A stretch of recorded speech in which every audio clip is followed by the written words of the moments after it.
Hey guys, it's Kay from the Research Revolution. Soviet secrets. Are there dead cosmonauts in orbit above Earth? On April 12, 1961, a Russian man named Yuri Gagarin made history aboard a Soviet Vostok 3KA-3 spacecraft. For years, the United States and Soviet Union had been using the barrier between our world and beyond as a benchmark to test each nation's greatest technological and engineering advances. And on that day, Gagarin achieved an incredible victory for the communist nation. He flew in space. The space race was about far more than national pride. However, it was truly about global supremacy. Each nation recognized the final frontier as both a tactical advantage for military operations and a public relations necessity. Competition put the American people behind spending the money required to go up against the Red Giant, and victory would benefit morale nationwide. However, the Soviets did not need the public's approval for expenditures, opting instead to announce each mission toward the unknown only after its successful completion, leaving their people under the impression that the Soviet program was incapable of failure.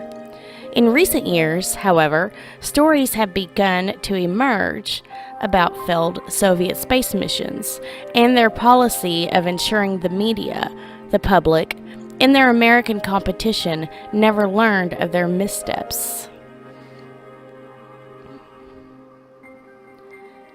Photographs surfaced in the 1970s depicting early cosmonauts, in quote or in parentheses, Soviet astronauts, at work and on vacation with one another. But because of confusion regarding which photographs have been published, Soviet news managers accidentally released never-before-seen versions of the images. Excuse me. When previously published images were compared to the images that were released in the 70s, inconsistencies began to surface. Most notable among these issues were missing cosmonauts. The Soviet government had actually airbrushed entire people out of the group of photographs, opting to pretend these men were never a part of the program to begin with.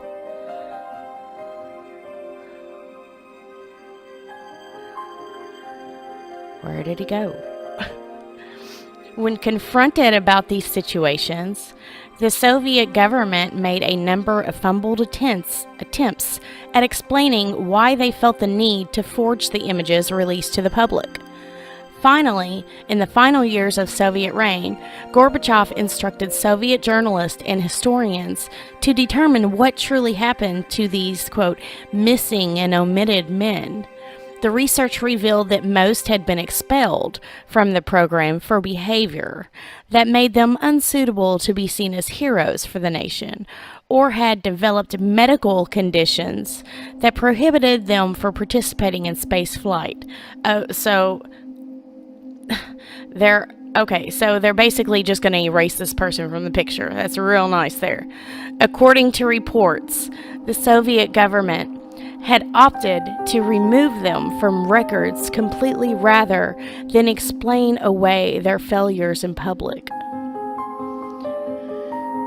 All of this did little to sway American beliefs that the Soviets, even years after America claimed victory in the space reign by landing on the moon, had more to hide than they were letting on. While some Americans have gone so far to travel to Russia to meet with some of these redacted cosmonauts to verify Soviet stories, not all of the men can be accounted for officially. And then you've got this picture right here. You see these three. This guy in the back somehow was redacted.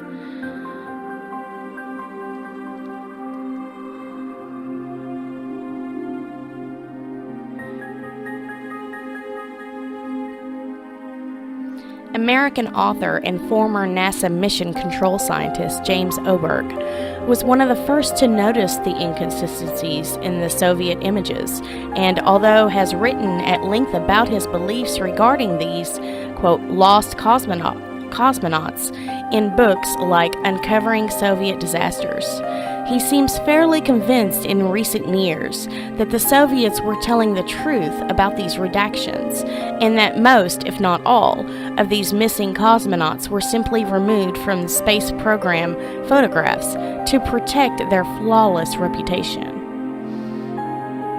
Well, if anything, this causes their reputation to be questionable. The whole NASA space program is very questionable.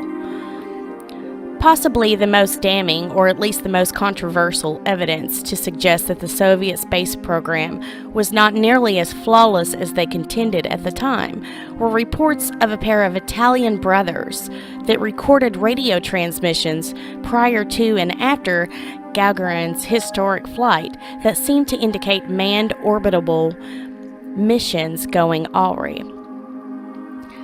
The Judical brothers were amateur hand radio operators that released a number of recordings in 1963 that they claimed were recorded during the Soviets' most intense period of attempts to put a cosmonaut in space, attempts which they claim began in 1960, nearly a year prior to Gagarin's successful mission. According to the brothers, in May of 1960, they recorded a Morse code message indicating that a manned Soviet spacecraft had drifted dangerously off course. Then, on November 28, 1960, another Morse code signal, this time an SOS distress call, was recorded as another spacecraft reportedly left Earth's orbit. In February of 1961, they recorded a cosmonaut audibly suffocating to death while attempting to contact mission control. Then in April, they tracked Gagarin's vessel as it made 3 successful orbits around Earth before re-entering. The Soviets announced Gagarin's success 3 days after the brothers' claim to have tracked his flight path. Their recordings did not stop there, however. In May, the brothers claimed to have recorded another craft's distress call as it slipped out of orbit, then again in October and November. In November of 1963, the brothers say they recorded a female cosmonaut pleading for help as her craft burned up during re-entry. A final death, according to these brothers, occurred in April of 1964 again due to failed heat shielding during the return flight.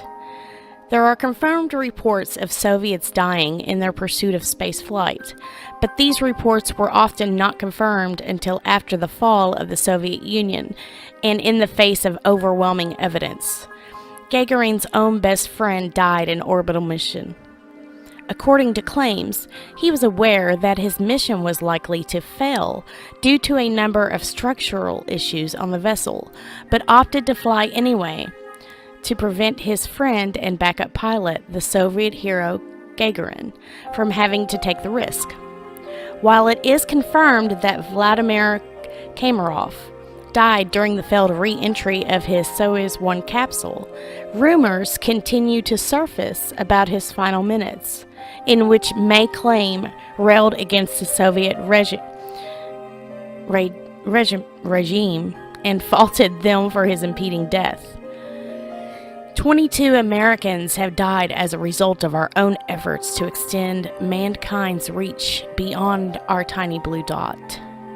The task is incredibly dangerous, and the men and women of every nation's space program should be heralded for their bravery.